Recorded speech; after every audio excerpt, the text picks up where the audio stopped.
Nous nous trouvons ici dans un site merveilleux et la beauté de ces sites me fait penser à une histoire d'amour. Je vais vous la raconter.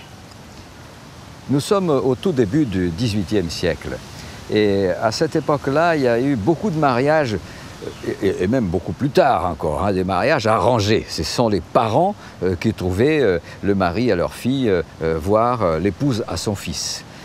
Et c'est comme ça que Jeanne Lépinay s'est vue mariée avec quelqu'un de beaucoup plus âgé, sans qu'il y ait une histoire d'amour entre eux. Alors forcément, ce mariage-là ne pouvait pas marcher.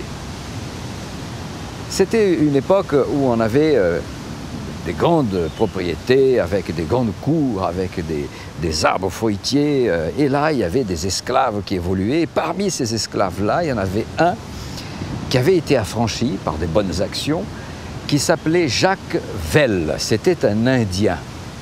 Et là, une histoire d'amour impossible est née entre Jeanne et Jacques.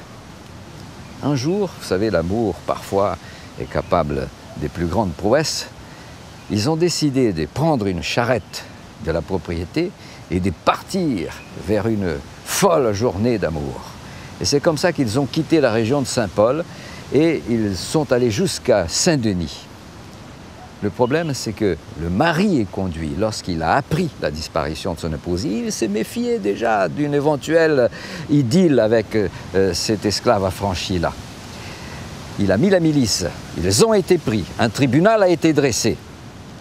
Elle a été condamnée à faire amende honorable devant l'Église, habillée en blanc, et en demandant pardon à Dieu, à son mari et à l'État.